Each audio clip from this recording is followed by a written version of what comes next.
Retomamos então o nosso estudo do Evangelho segundo o Espiritismo.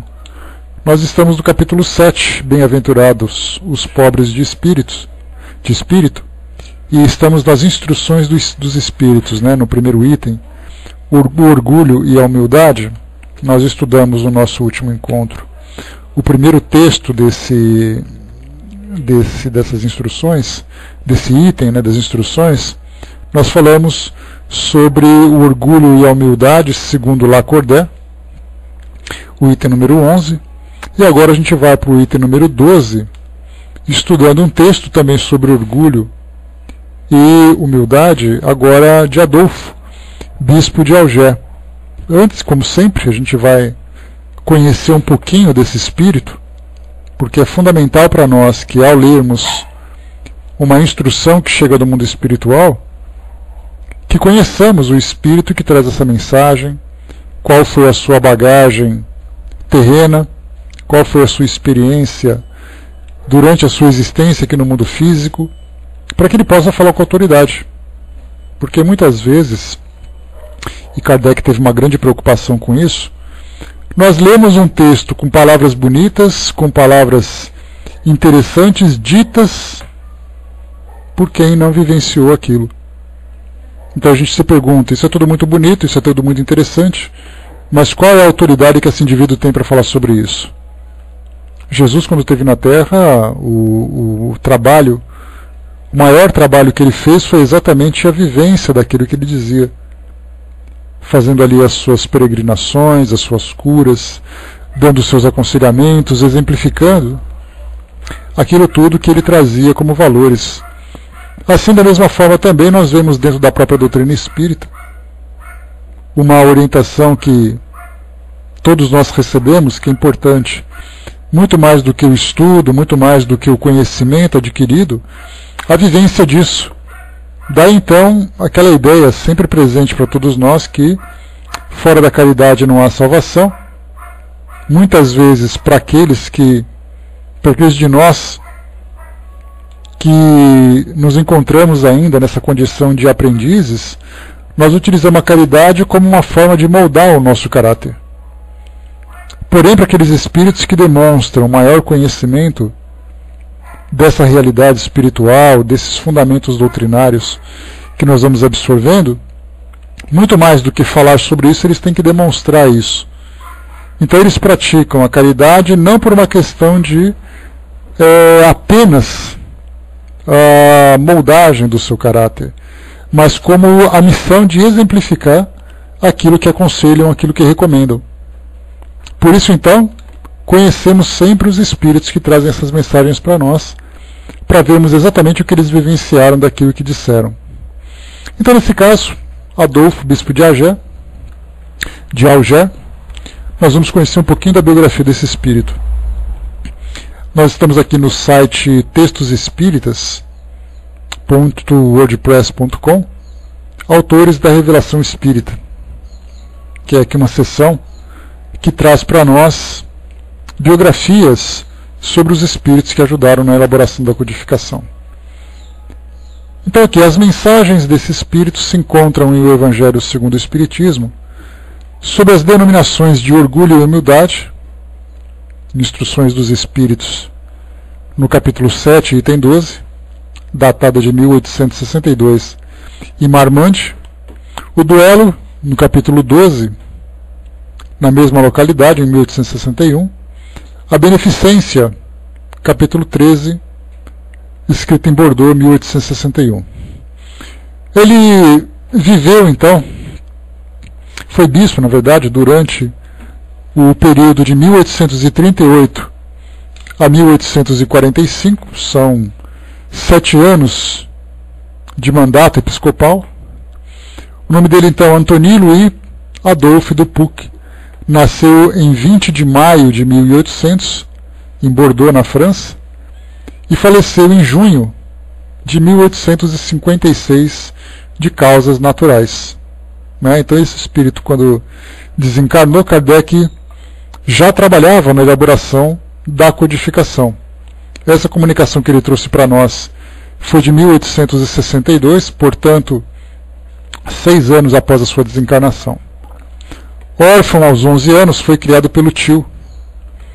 Estudou no Lyotard Instituto de Paris, depois no Colégio de Stanislas.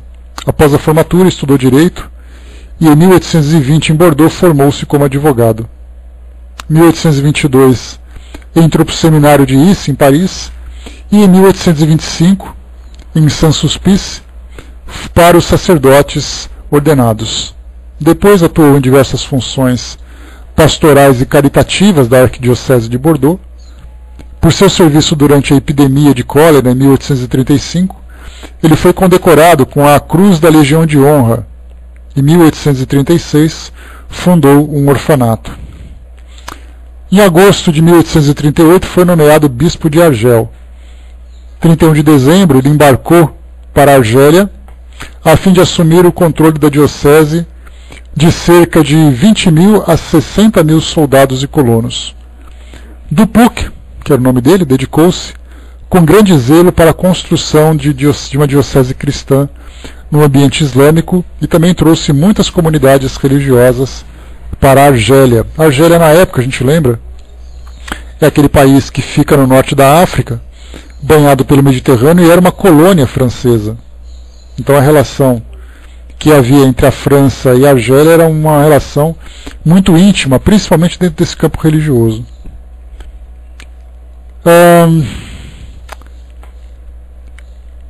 Apoiou o trabalho de Saint-Émilie de Viala, embora tenha, em 1840, trabalhado contra o reconhecimento papal da Ordem das Irmãs de São José da Aparição, o que só ocorreu em 1862.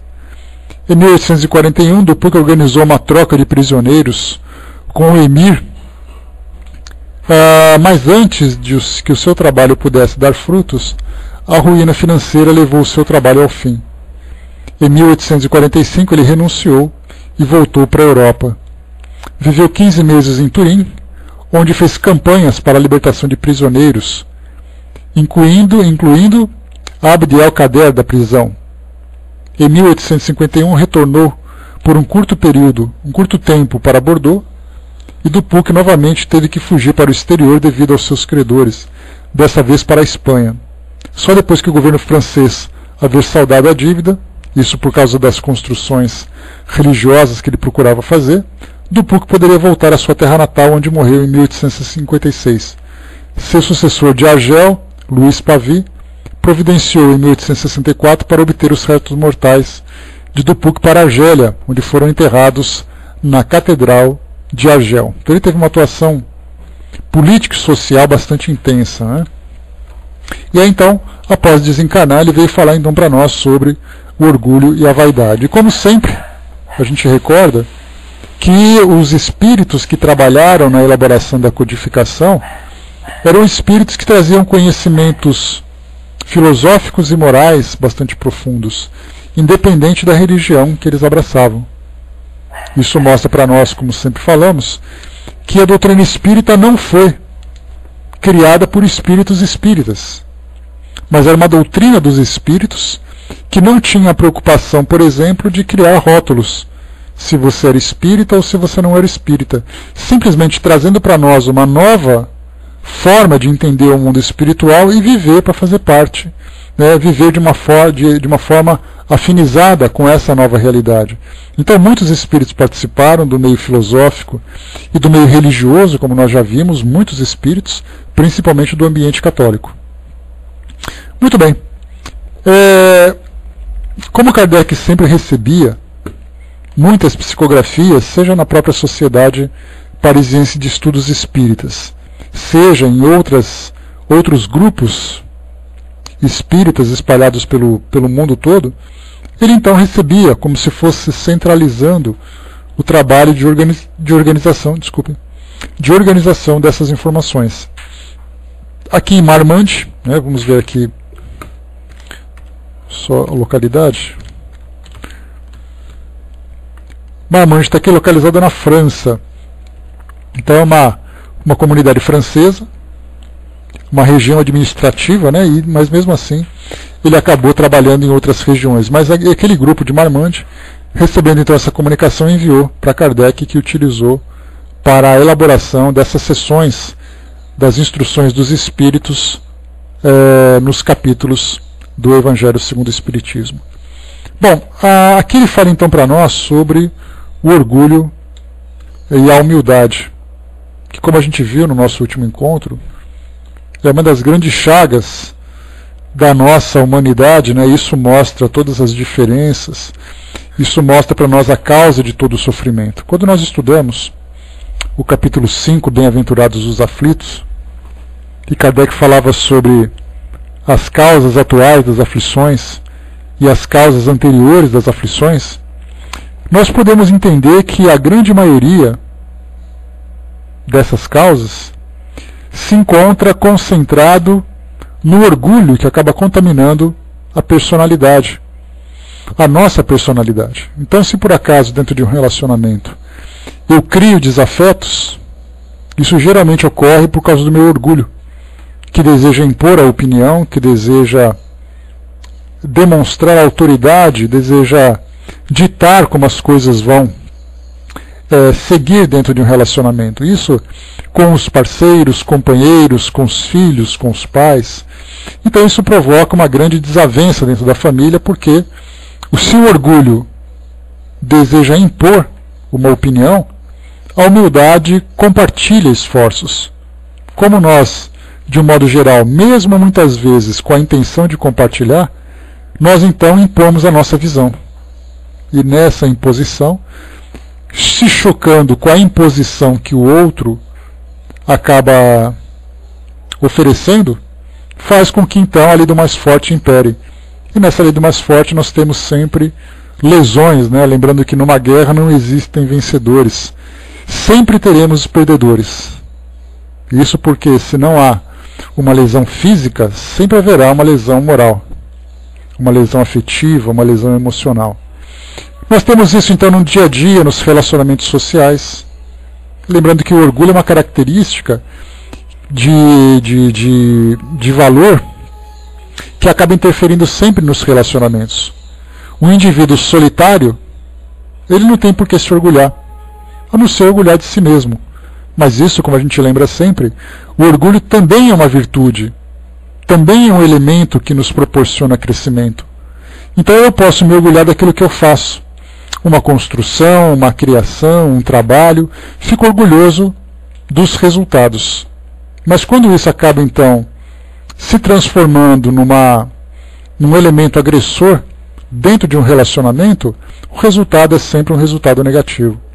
Então, num trabalho, numa relação social, numa relação afetiva, familiar, qualquer forma, onde um indivíduo se relaciona com o outro e ele acaba se acreditando superior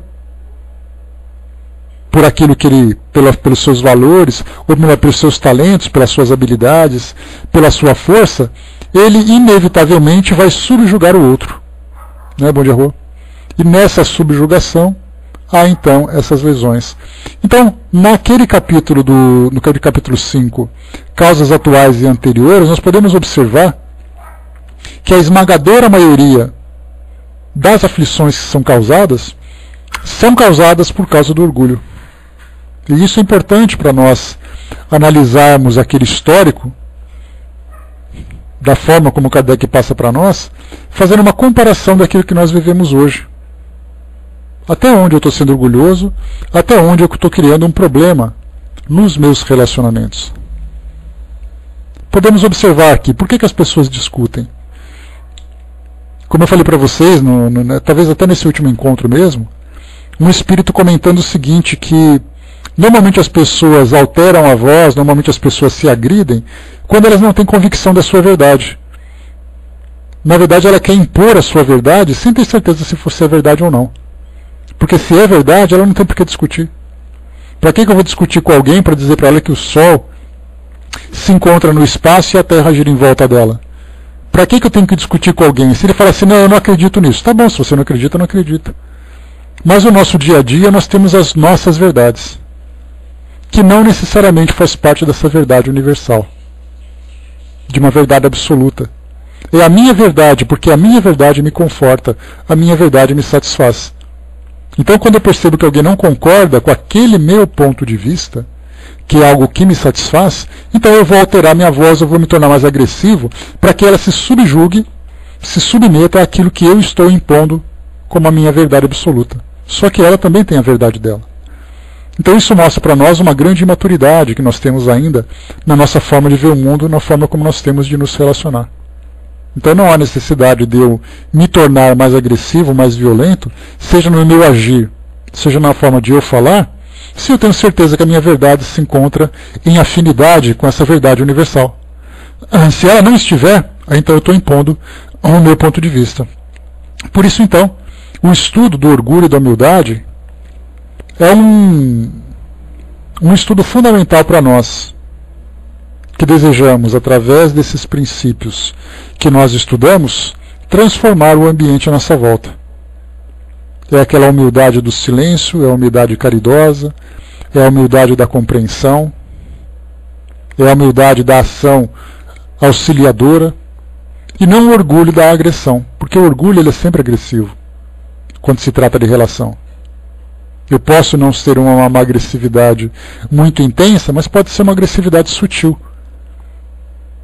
Então, o que nós vamos ver aqui agora, essa colocação de Adolfo, né, o bispo de Alger, ele fala exatamente sobre isso, sobre essa questão de que nós não percebemos que somos nós que criamos as nossas próprias dificuldades, os nossos próprios entraves, por causa da atitude orgulhosa que nós temos. Basta a gente ver no nosso dia a dia. O Luiz colocou por que quando erguido sobre a verdade Jesus permaneceu calado. Exatamente porque a verdade ela se mostra por si só. Né, quando arguído sobre a verdade, né? Ela se mostra por si só. E você tem, nós, de um modo geral, nós temos duas formas de se interessar pela verdade. Né, ou dois propósitos para nos interessarmos pela verdade. É o interesse instrutivo. Eu quero conhecer a verdade porque eu sei que eu vou viver melhor tendo essa verdade. Ou eu quero conhecer a sua verdade para confrontar com a minha. E Kardec ele trouxe para nós muitos exemplos sobre isso, quando as pessoas vinham questioná-lo sobre a doutrina espírita. Então, de cara, ele já percebia se a pessoa está perguntando para aprender ou se ela está perguntando para desafiar. Se é pergunta por desafio, ele já tem a verdade dele. Então, como Kardec lembra, e Jesus fazia isso com muita autoridade, para que você vai tentar convencer alguém que não quer ser convencido? Ele quer, na verdade, entrar no confronto. Então, nessa parte, quando você é perguntado, quando você é arguído por alguém, me fala sobre essa doutrina que você abraça, que você conhece aí. Mas ele já tem a crença dele, já tem a fé dele. Ele está te desafiando. Para que você vai perder tempo tentando oferecer para alguém alguma coisa que ele não se interessa? Lembra quando Jesus disse que não vale a pena jogar pérolas aos porcos? Nada contra os porcos. Mas ele lembra sempre que, como os porcos, animais que vivem naquele ambiente que poderia ocultar o brilho das pérolas, mas ele poderia ter usado qualquer tipo de animal, né? Por que ele jogaria então essas pérolas? Para que você se desgastaria com isso? Né? Muitas vezes ele falava assim, né? Conhecereis a verdade vos libertará. Ninguém chega ao Pai senão por mim.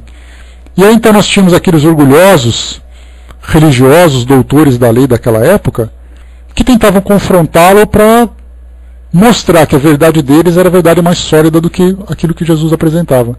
É daí então que ele permanecia calado. Para que ele vai perder tempo? Também, tá? Até porque também, quando a gente fala sobre ambiente, Fernando, os porcos vivem num chiqueiro. É uma característica. Já as ovelhas vivem no campo mais limpo. Jesus poderia ter falado, para que eu vou jogar pérolas às ovelhas se elas vão pisoteá-la? Poderia também, né? Mas aí, coitado dos porcos, sempre levam a culpa, né? Por causa das pérolas, por causa dos espíritos que vão para os corpos. Mas tudo isso é figura de linguagem, não tem por que se preocupar. Então a Ruta me lembrou aqui, né, quando nos questionam sobre o espiritismo, é a mesma coisa. Me explica esse negócio, eu duvido que você me convença. Quer dizer, só esse tipo de postura daquele que deseja conhecer é muito diferente de alguém que chega para você e fala assim: como é que é o espiritismo que vocês conhecem? Você já percebeu pela intenção, pelo tom de voz. Aí chega orgulhoso e fala assim: me fala desse negócio aí, deixa eu ver se é verdade mesmo. Para que eu vou fazer isso? Então esse silêncio que a gente lembra sempre, quem tem as suas próprias convicções, já está convencido de que a sua verdade é uma verdade absoluta. Nos debates teológicos que nós observamos na atualidade, pessoas que se juntam, eles não se juntam para conhecer aquilo que o outro vive. Me fala sobre a sua crença, que eu quero entender por que você se sente feliz com ela. E aí então eu vou dizer tudo aquilo que eu sinto, tudo aquilo que eu penso, tudo aquilo que eu conheço. Agora quando o outro quer me convencer de que eu serei mais feliz pensando como ele, do que pensando do jeito que eu penso, a gente vê ali o orgulho presente. E esse é um problema grave que nós temos, porque isso interfere em todos os nossos campos de ação na sociedade. No campo político, por que os políticos não se entendem? Porque ele acredita que a sua crença é mais verdadeira do que a do outro, porque ele tem a solução e o outro não tem. Que ele é mais competente, que ele é mais honesto e não o outro. É o orgulho. No meio esportivo, por que há a competição? A competição, na verdade... Aliás, um dia nós vamos fazer um estudo sobre o esporte e o espiritismo, que a gente vai se perguntar, mas o que o esporte tem a ver com o espiritismo? Não são as regras do esporte, mas é a motivação que nós temos, que nada mais é do que o orgulho de uma equipe contra o orgulho da outra. É uma competitividade entre as pessoas. É para mostrar superioridade, inferioridade, é para mostrar capacidade e o outro que um tem e o outro não tem. Então hoje nós desfrutamos do esporte, que eu posso dizer orgulhosamente para vocês que eu torço para o Corinthians e que meu time é melhor do mundo. Eu tenho certeza que muitos não vão concordar, embora devessem, né, claro. Mas o que eu estou fazendo com isso? É um sentimento de orgulho. É um orgulho infantil, é um orgulho imaturo, que na verdade desse orgulho, para que ele possa extrapolar para se transformar em violência, uma violência física, uma violência moral, é um pulinho. Então nós vemos o que isso aí? Tudo motivação do orgulho. Nós temos escola de samba agora. O que a escola de samba vai fazer? Elas vão competir para dizer quem é melhor, quem é pior do que a outra.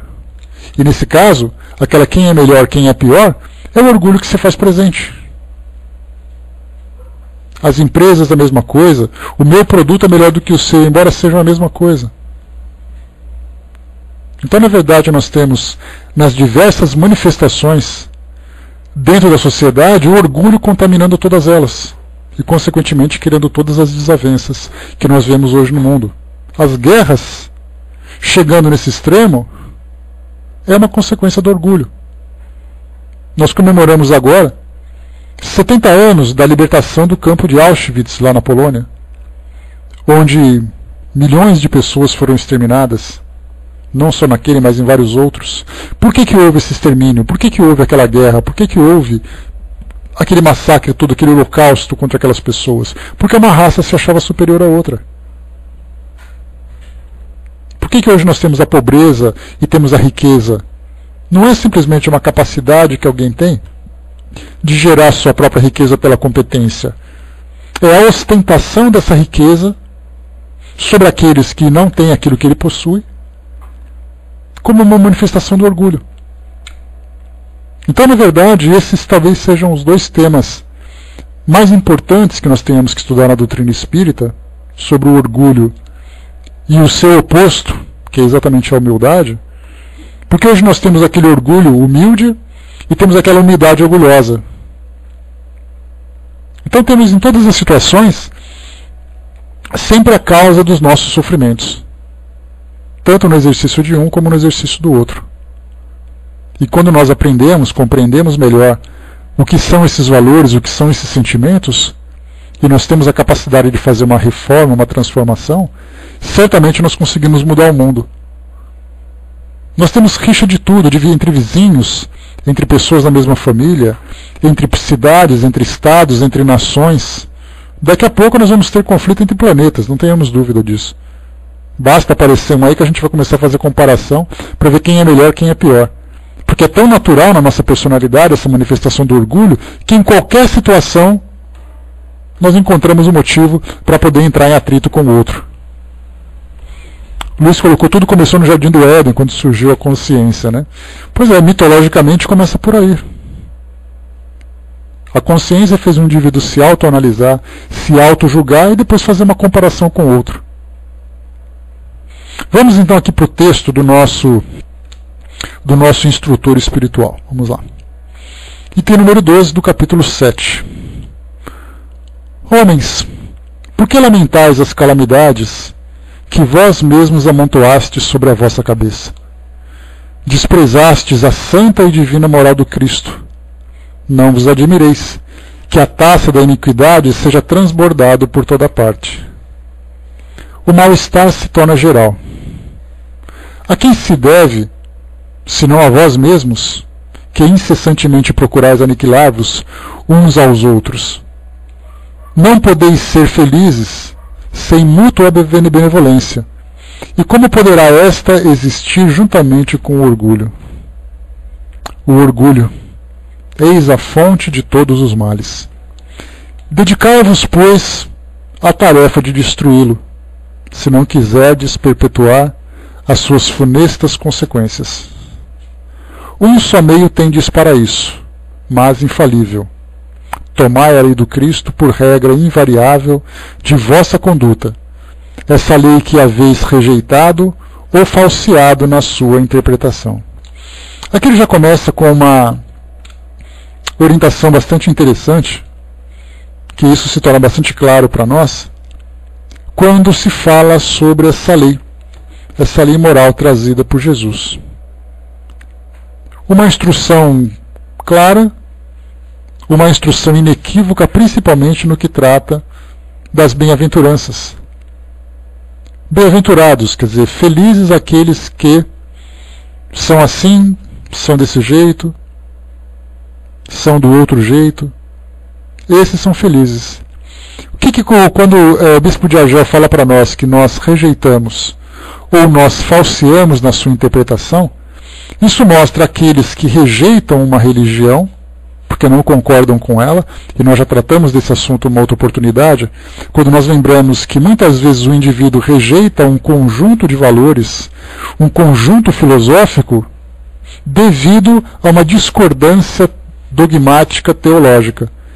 Então eu não concordo com aquele religioso, eu não concordo com aquela prática religiosa, não concordo com aquela instituição.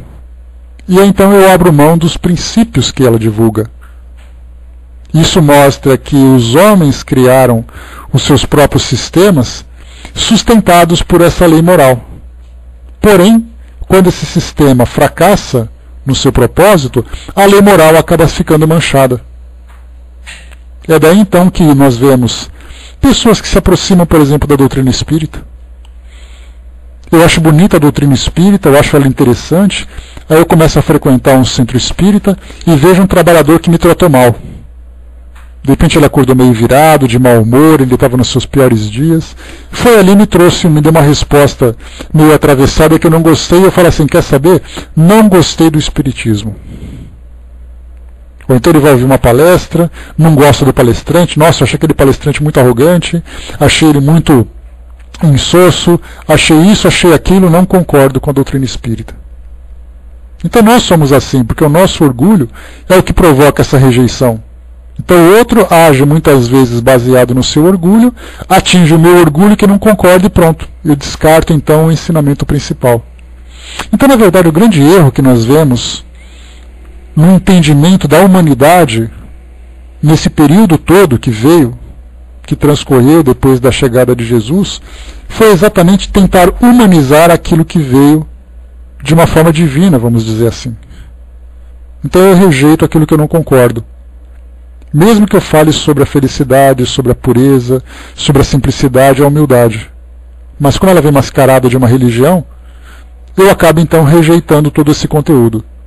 Ou mesmo falseado, como foi dito para nós aqui. Cada religião trazendo a sua interpretação. Nós não vimos o tempo todo que somente aqueles que seguirem Jesus serão salvos? Aí todo mundo concorda, muito bem. Só que você tem que seguir do nosso jeito, não do jeito do outro. Se você vier para a nossa crença, se você vier para a nossa instituição, você será salvo e se você ficar fora, você não vai ser. E aí então vemos o quê? Esse falseamento na interpretação desses mesmos ensinamentos. Jesus ele não fundou uma nova religião. Ele trouxe uma nova filosofia. Como essa filosofia foi institucionalizada, ela perdeu o seu grande valor. E é daí então que os espíritos vieram dizer, fazer uma releitura dos ensinamentos de Jesus, e nós, espíritas, pelo fato de nós estarmos habituados a vivermos nessas instituições, nós estamos fazendo quase que a mesma coisa. Você tem que deixar sua religião e se tornar espírita. Aí sim você vai para o mundo espiritual. Se você ficar preso na sua religião, você vai ficar vagando para todo sempre, sabe Deus onde. É o equívoco da nossa parte, é o orgulho nosso que mascarou, ou que acabou também manchando, esses mesmos ensinamentos que veio acima de qualquer crença humana.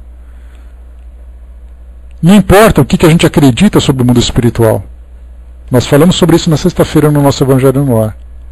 O que importa para nós é a forma como eu me comporto, como eu assimilo, absorvo esses ensinamentos morais. Aí não importa para onde eu acredite que eu vá. O que importa é aquilo que eu vivo, que naturalmente eu vou para o destino que eu tiver aqui. Então nós estamos rejeitando ou falseando esses ensinamentos que vieram de uma forma pura e exemplificada. Se nós observarmos, por exemplo, na própria história contada sobre Jesus, nós raramente o víamos dentro de uma instituição praticando algum tipo de ritual. Toda a sua história era na rua, junto com as pessoas, fazendo o trabalho caritativo. Hoje nós fazemos o contrário, nós acreditamos que a nossa salvação se encontra dentro de 4 paredes. Ou eu vou ouvir uma palestra, ou eu vou tomar um passe, ou eu vou participar de uma missa, de um culto, de qualquer celebração, acreditando que aquilo vai me salvar, sendo que o próprio Mestre trouxe um exemplo diferente. O que ele menos fazia era ficar bem dentro das instituições. E o que nós mais fazemos é ficarmos dentro das instituições. E isso mostra o equívoco do nosso entendimento sobre esses valores reais. Continuando para nós.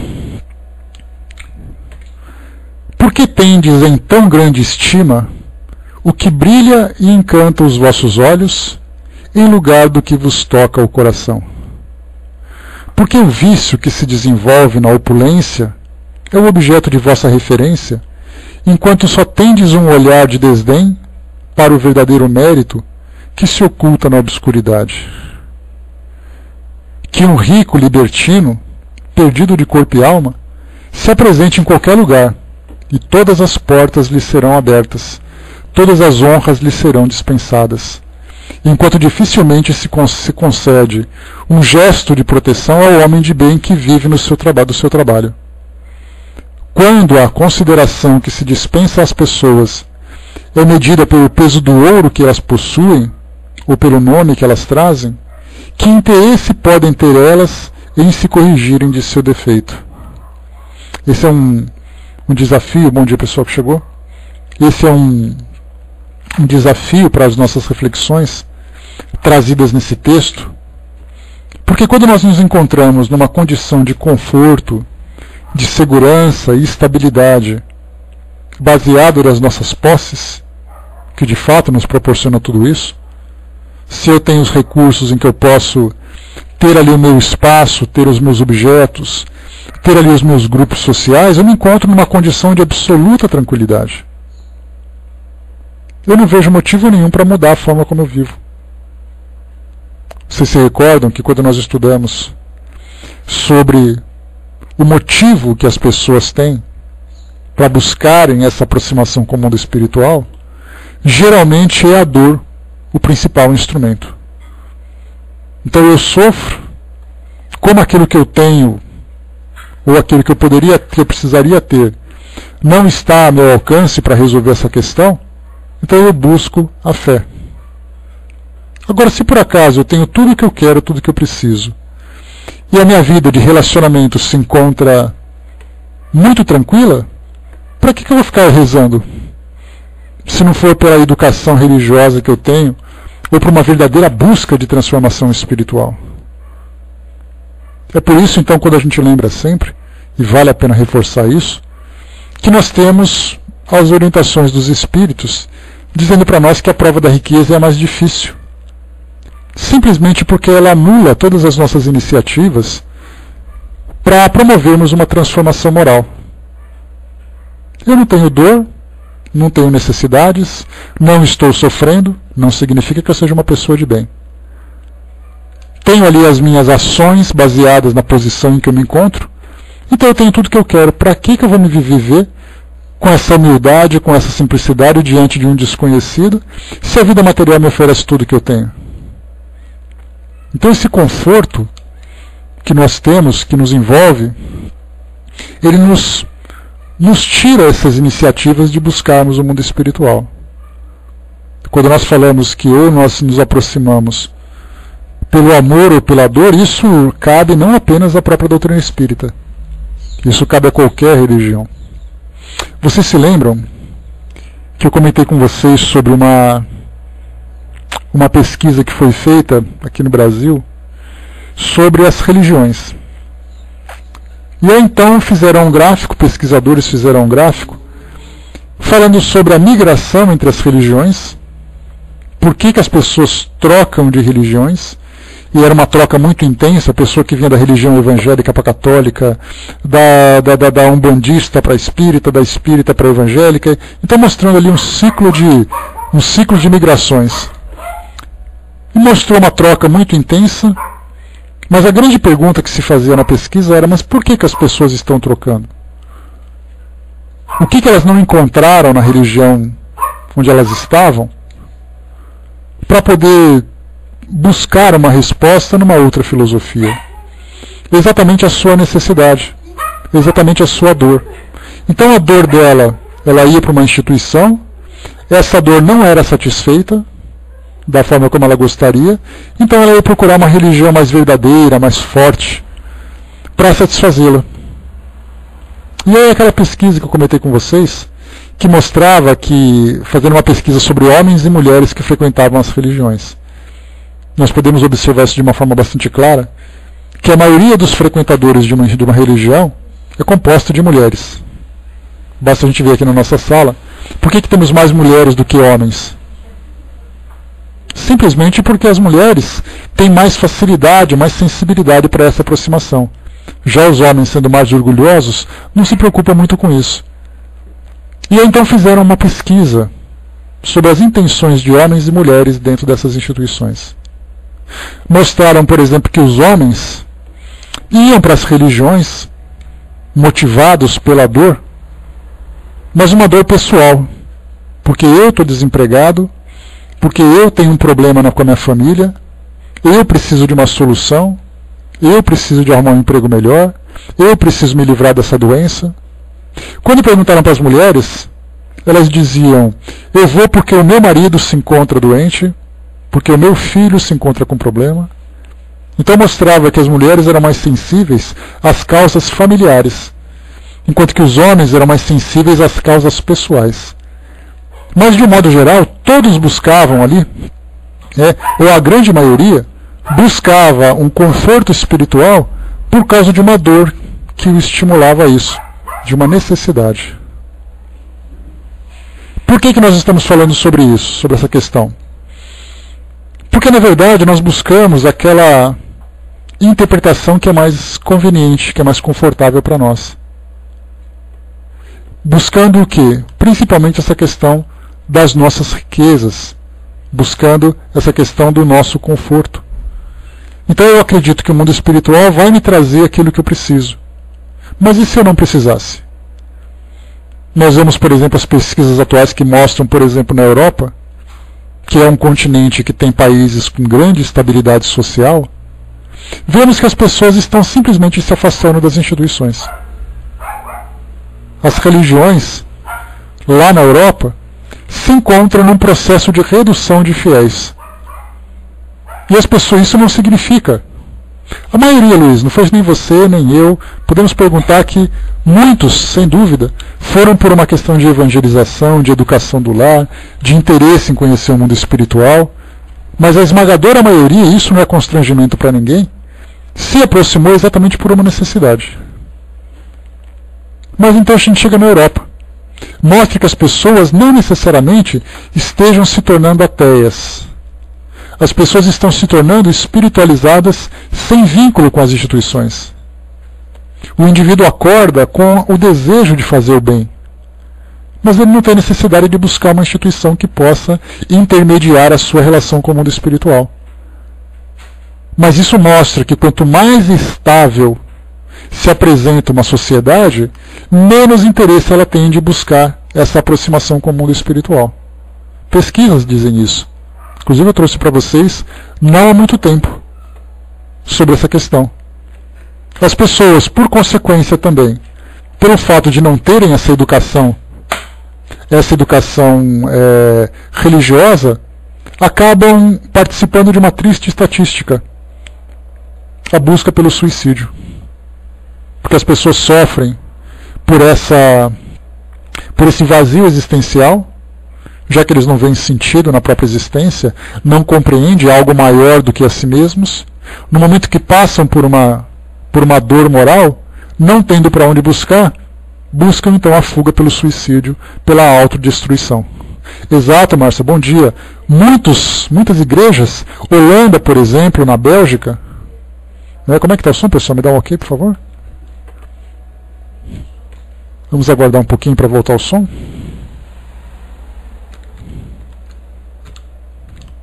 Então, como foi colocado pela Márcia ali em cima, muitas igrejas na Bélgica, na Holanda, em outros países, estão se transformando em lojas, museus, bares, restaurantes, por falta de público, por incrível que pareça. E isso é uma constatação dessa pesquisa. A Aninha colocou em cima para nós, né? Conforme vamos crescendo, evoluindo, muitas coisas deixam. Deixa eu voltar aqui a tela, só um instantinho. Muitas coisas deixam de ter tanta importância, ficamos mais desprendidos de fórmulas e rótulos e vamos vendo, tendo mais compromisso com o bem. Essa é uma tendência, né, Aninha? Mas não significa necessariamente que todas as pessoas que atingem uma certa maturidade biológica, intelectual e tudo mais, busquem também essa transformação moral. Se fosse assim, o mundo velho estaria cheio de sábios, cheio de pessoas com práticas no bem, e nós não vemos isso, pelo contrário. É uma tendência que a vida vai nos proporcionando experiências que desenvolvam em nós esse nosso aspecto moral. Mas infelizmente ainda não é uma regra. Quando o espírito envelhece, sem dúvida ele desenvolve esses valores. Quando o nosso corpo físico envelhece, o espírito ainda jovem mantém ainda suas convicções limitadas nesses interesses orgulhosos e egoístas. Então isso que nós vemos nesses países, que é para nós um laboratório vivo dessa realidade, mostra então que as pessoas que estão com poder aquisitivo mais equilibrado, vivendo melhores, não significam que estejam se tornando pessoas melhores. Embora busquem também a espiritualidade da sua forma. Vamos em frente para entendermos aqui. Deixa eu ver aqui. Bem diferente seria, entretanto, se o vício dourado fosse fustigado pela opinião pública, como é o vício andrajoso. Andrajoso é o vício da pobreza, dos farrapos, né? Então, se nós olhássemos o indivíduo que ostenta a sua riqueza como sendo uma fraqueza de caráter, e víssemos, por exemplo, o indivíduo que passa pela simplicidade das suas ações e da sua forma de viver, fosse vista como uma grandeza, nesse caso a pobreza de espírito e a riqueza de espírito, nós teríamos uma revolução no nosso mundo. Mas ao contrário do que nós observamos, na mídia principalmente, as pessoas que têm algum tipo de posição, vocês se lembram dos cinco elementos que deformam o caráter, né? Riqueza, intelecto, beleza, poder e fama.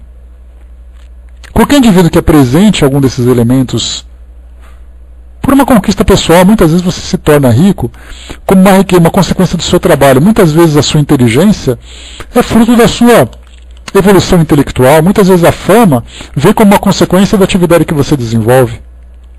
Mas aí então vem aquela provocação, vem aquele estímulo para o nosso orgulho.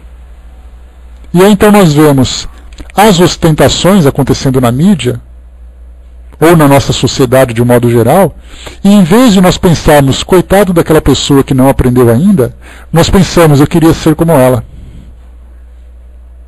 Vemos isso no meio artístico, empresarial, político, social.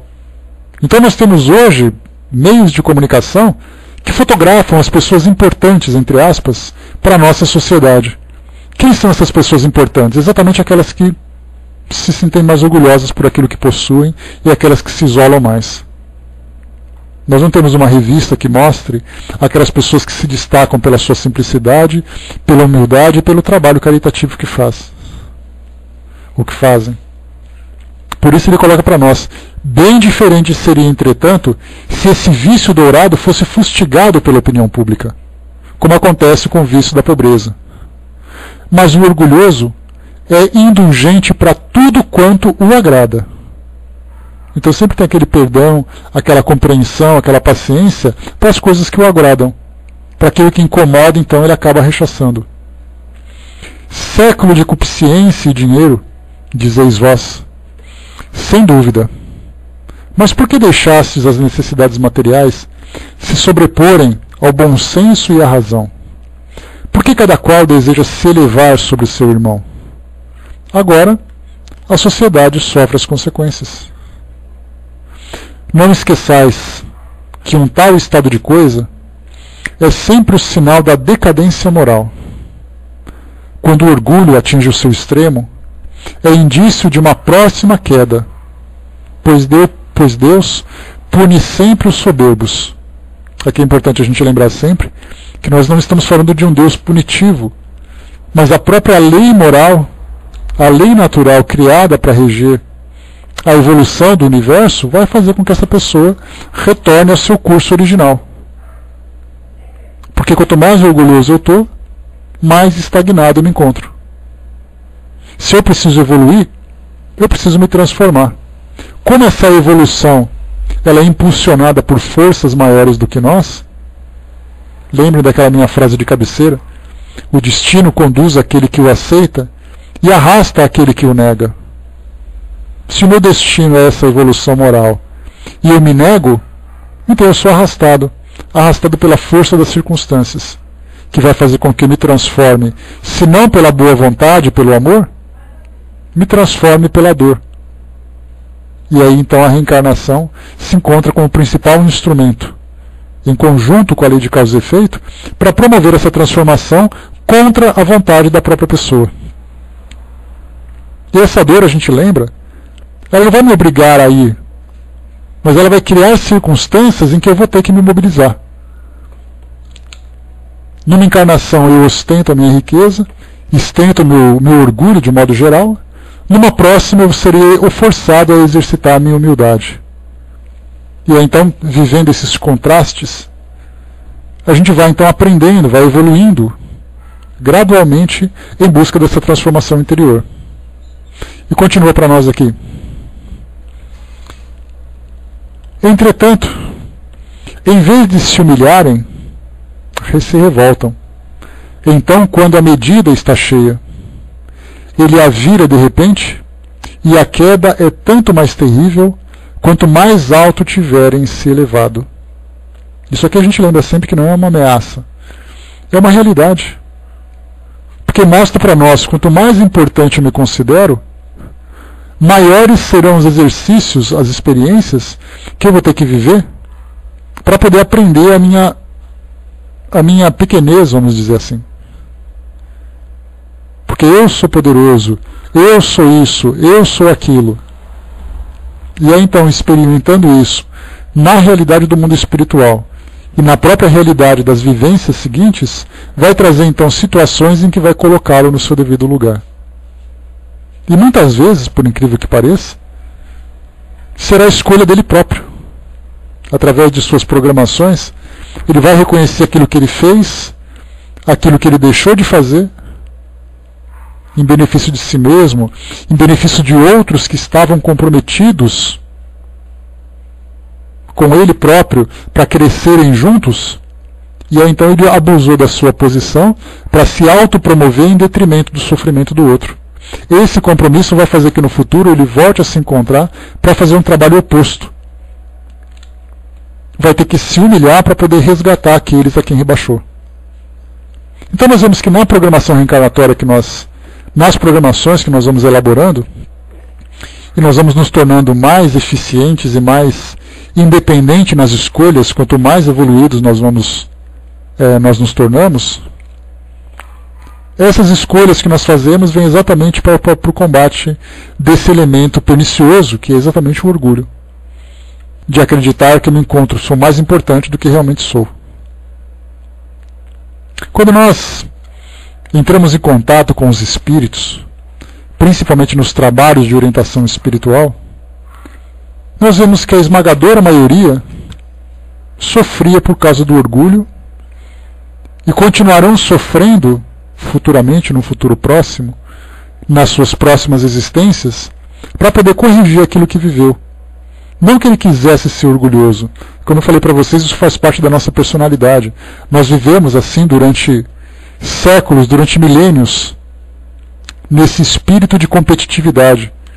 E tudo que é competitivo mostra que o orgulho é a principal mola propulsora. É o orgulho de vencer, é o orgulho de alcançar uma posição maior naquele pódio que ele mesmo criou. É muitas vezes simples. É uma questão de autodefesa, só que na verdade o que nós precisamos fazer é reformular as nossas estratégias para mostrar que na verdade aquele que se torna mais forte é aquele que consegue se transformar com maior intensidade, não aquele que consegue se impor sobre os outros. Então, o que os espíritos vieram fazer? Trazendo para nós essa nova proposta existencial, falando sobre a nossa imortalidade, falando sobre a vida no mundo espiritual, falando sobre as nossas existências futuras, é exatamente o contrário daquilo que nós temos hoje. Mas por que nós pensamos que o orgulho é o nosso principal instrumento de defesa? Porque nós aprendemos durante esses séculos que se passaram que nós temos uma única existência. A minha vida é essa. Eu só tenho essa oportunidade. Então eu tenho que ser feliz nessa oportunidade para poder depois ir para o céu. Esse mito que foi criado para nós fez com que nós criássemos uma forma de viver baseado nessa realidade.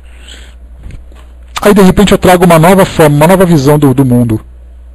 Agora não mais baseado numa crença, mas agora baseado numa certeza. Quando eu falo, você é um espírito imortal. O seu destino é ali. É essa condição de desenvolver valores, de supressão das suas imperfeições morais, de um trabalho produtivo de fato. Tudo aquilo que você faz para poder estagnar a sua evolução, no futuro você vai ter que fazer de novo. Então a gente saiu daquele pequeno intervalo que foi apresentado para nós de vida, dizendo que, lembra aquela visão que diz assim que a vida é muito curta e você tem que ser feliz? E na verdade eu tento ser feliz de qualquer forma, mesmo que eu tenha que derrubar o outro. Aí você fala assim, mas você não pensa no futuro, depois que você morrer?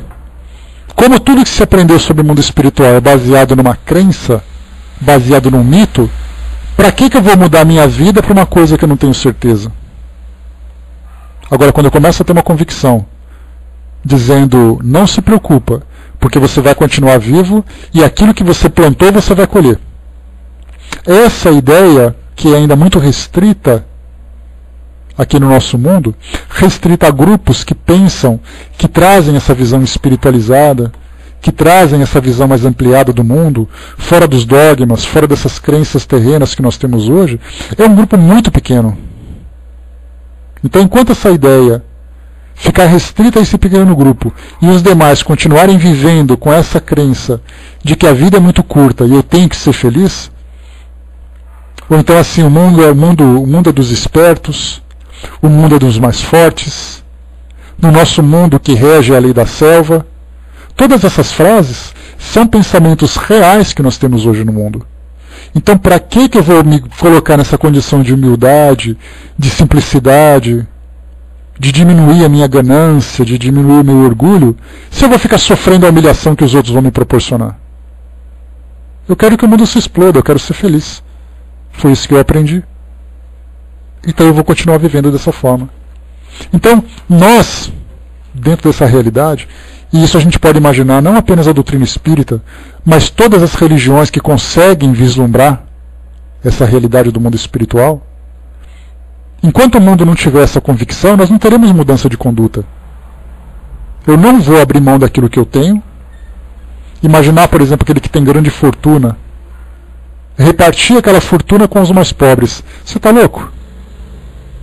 Eu trabalhei, eu suei, estou vendo aquele monte de gente que não faz nada, eu vou abrir mão do meu dinheiro para dar para eles? Aí de repente ele morre e vai para o mundo espiritual.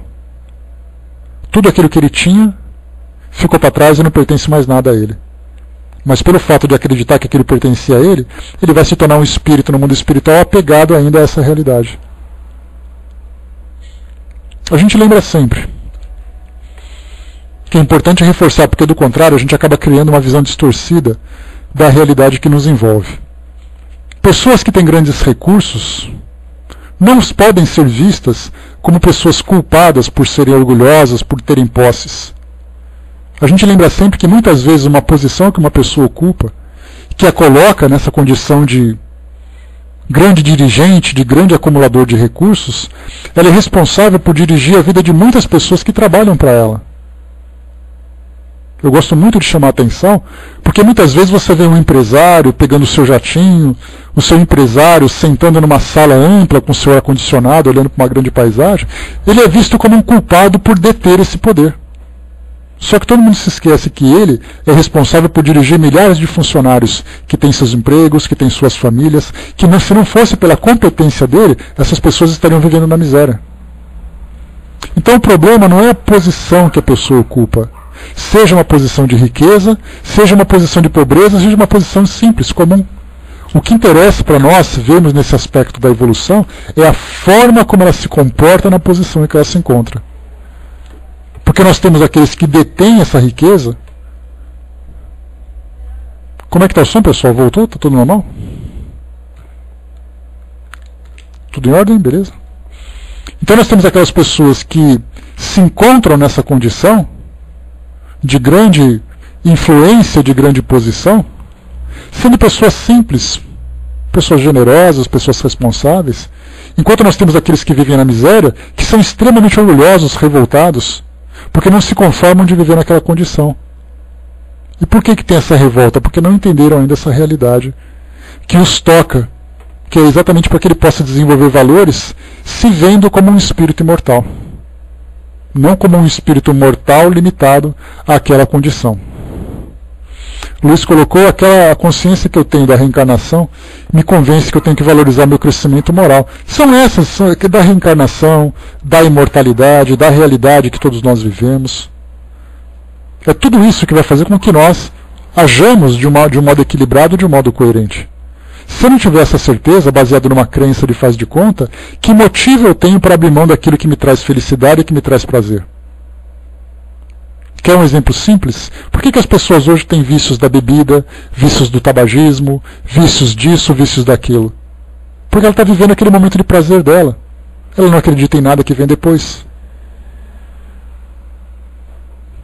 Se o fumante, por exemplo, tivesse consciência da autodestruição que ele está se proporcionando e que isso vai repercutir lá no seu futuro, se ele tivesse convicção do futuro, ele não faria isso agora.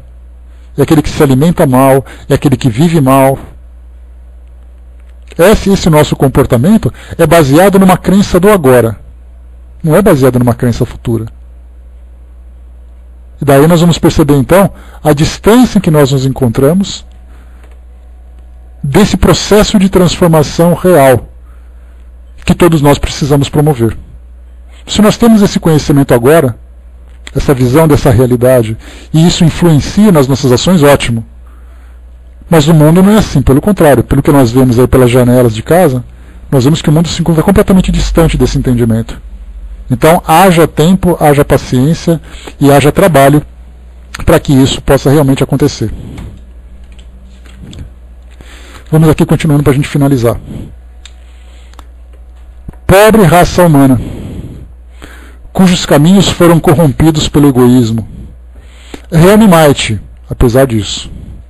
Na sua infinita misericórdia, Deus envia um poderoso remédio aos teus males, um socorro inesperado à tua aflição. Abre os olhos à luz. Agora a parte importante que a doutrina espírita nos proporciona. Eis que as almas dos que se foram estão de volta, para te recordar os verdadeiros deveres.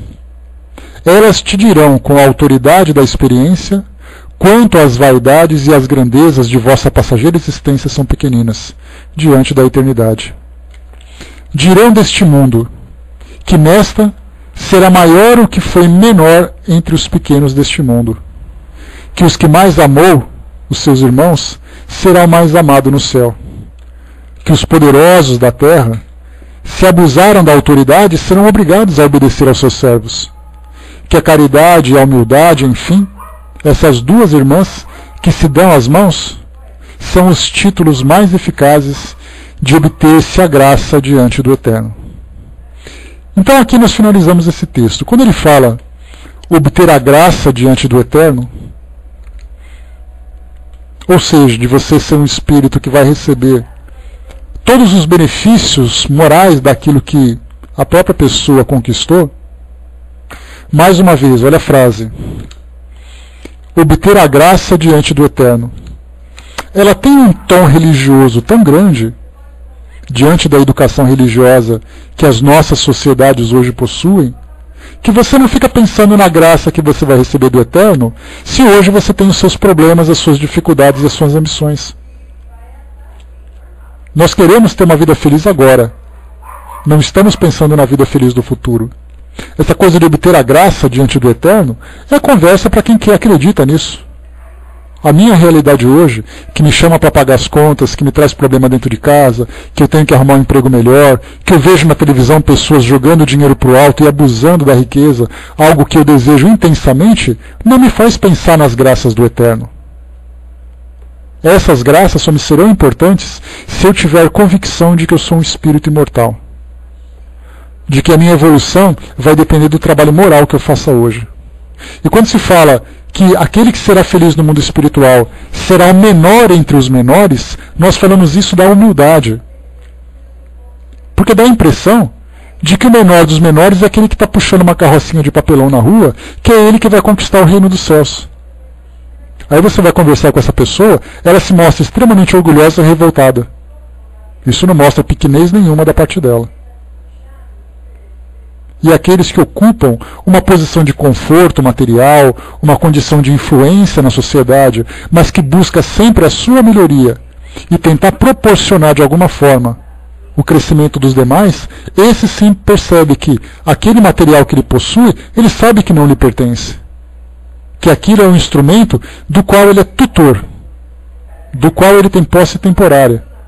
Mas que quando ele abrir mão, quando ele tiver que abrir mão de tudo isso para retornar ao mundo espiritual, aquela pergunta que Jesus conta para nós numa parábola vai ser exatamente: o que você fez do patrimônio que eu te emprestei?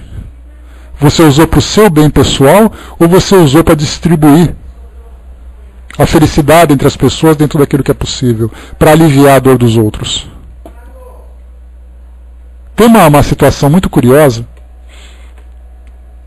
que nós vemos uma pessoa que tem ali uma situação social confortável, tem uma situação de influência significativa, e ela, em busca do seu crescimento pessoal, ela fala o seguinte: eu doei todos os meus bens, eu desapareci do reconhecimento público porque eu quero ser uma pessoa humilde. Só que o trabalho dela era exatamente usar o recurso que ela tinha para poder fazer com que ele se multiplicasse, e a influência dela para fazer com que a vida de outras pessoas se transformasse. E ele egoisticamente, baseado nessa falsa humildade, abriu mão das responsabilidades para dizer que se tornou uma pessoa simples. Então, na verdade, cada um de nós se encontra numa condição própria que vai nos dar condições para realizar um tipo de trabalho. O próximo tema que a gente vai estudar, para termos uma ideia, é chamado, deixa eu pegar aqui, que é o item número 2 desse Instruções dos Espíritos, desse capítulo 7, chama-se A Missão do Homem Inteligente na Terra. Dá para a gente imaginar pelo próprio título a relevância que é a missão das pessoas que estão numa condição melhor do que as outras. A gente vê assim essas notícias que saem: empresário abre mão da sua empresa e vai viver no monastério no Tibete, em busca do seu crescimento espiritual. Aí a empresa que ele tinha cai na mão de outra pessoa, a empresa fecha, e ele acredita que estar isolado naquela condição de um indivíduo vivendo uma vida contemplativa, rezando o tempo todo, ele vai crescer espiritualmente. Aí ele volta com aquela roupa de monge para o mundo espiritual, e ele diz assim: eu vivi espiritualmente. E vem aquela pergunta surpresa: mas você não manteve a sua empresa para dar emprego para aquelas pessoas? Ele vai dizer: não, eu abri mão porque eu queria crescer espiritualmente. Volta para lá e faz tudo de novo, porque não era isso para você fazer. Então, na verdade, nós estamos onde nós devemos estar. Se a nossa posição foi uma conquista legítima, em termos de honestidade, em termos de esforço, ótimo, que essa posição que nós temos hoje, que nos permita uma certa influência, uma certa ascendência dentro dos valores da sociedade, que elas sejam utilizadas de uma forma produtiva, para fazer com que outras pessoas que não possuem o mesmo recurso sejam também beneficiadas do nosso trabalho. Então lembremos que orgulho não significa riqueza. Orgulho é essa riqueza espiritual, é esse alto valor que se atribui. E pobreza não significa humildade, porque muitos pobres são revoltados, que é uma prova muito difícil. Nós vamos estudar futuramente a prova da riqueza e a prova da pobreza, para saber qual é mais difícil e qual é a que impulsiona mais o indivíduo para o crescimento. E nós veremos que não é bem aquilo que a gente imagina. Então não é onde nós nos encontramos, é a forma como nós lidamos com aquela posição. A forma mais produtiva, a forma mais positiva, que beneficia a nós e aos demais. Isso sim faz com que nós sejamos realmente pessoas produtivas e espíritos que conseguem realmente se elevar dentro dessa escala evolutiva que todos nós estamos trilhando. Mas que para isso aconteça, primeiro as pessoas têm que se esclarecerem. Tem que mudar completamente a visão que tem do mundo. A visão limitada. Porque eu sigo e eu vou me salvar. E mal se dá conta ele que ele está dizendo eu. E esse eu, muitas vezes, é aquele que vai ficar sozinho. Porque na verdade somos nós que crescemos, não sou eu. Independente da crença que eu abrace.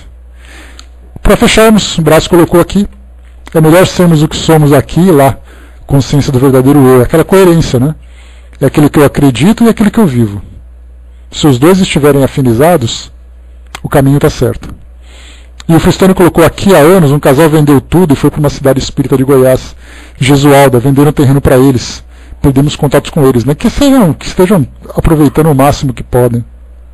Se o trabalho for nobre, então eles conseguiram alcançar aquilo que eles queriam.